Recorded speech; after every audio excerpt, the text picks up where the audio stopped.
super disappointed.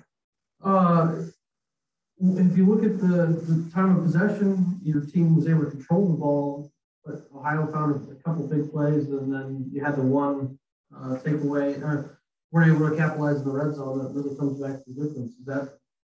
Well, I'm surprised at the time of possession. It certainly didn't feel like that in the first half. I felt as though we were, playing Army in terms of them just having the ball for so long, and they scored. They were constantly ahead of us, and so I felt as though we were, trying to catch up. And that they just held the ball so long, felt that way, in the first half. I think we didn't have but 3 possessions except for the last one, we tried to kick the field goal. But we went into it knowing that, we were going to have to control the line of scrimmage on both sides of the ball. And I don't think we did that. And that we would have to win the turnover takeaway battle. And we didn't do that. So, for everything that you put into it and all the game planning and, everything that goes into a game and then the actual game, those things are truly what ended up, mattering in the end. Hats off to Ohio. How much did the 2-quarterback system that they were able to run affect some of the defense and some of the tempo that you were able to play against? I'll have to talk to the defensive staff, but we didn't feel as though that they had, these 2 different game plans. They were both quarterbacks that we knew were talented running the football, and then one of them can really throw it as well. So you got to defend more with one than the other. But in terms of the quarterback run game, we prepared for both of them.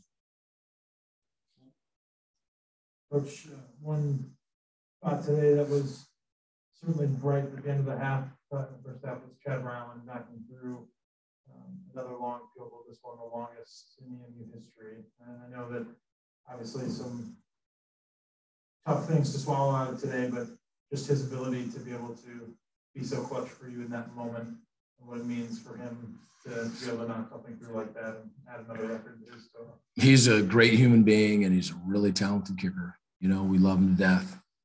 And actually, Coach Nunez said, just get it to the 40. I think we got it to the 37, and it would have been good from 40. So protection matters, the snap matters, the hold matters, and Chad's super talented. Proud of him. What's the biggest message going to have to be to the team after these 24 hours to watch this one as you prepare for what's still a really important 2 weeks coming up and all your goals still ahead of you? Yeah, I'll know in 24 hours, that's for sure. But what I just, told them is that we did not, accomplish what we set out to accomplish.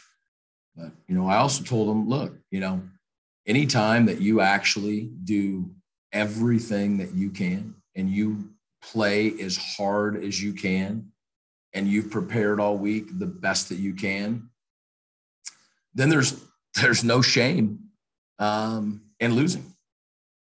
I think that that's rarely the case. I'm fairly certain that, as a program that wasn't the case for us tonight. I think that all of us could have done better.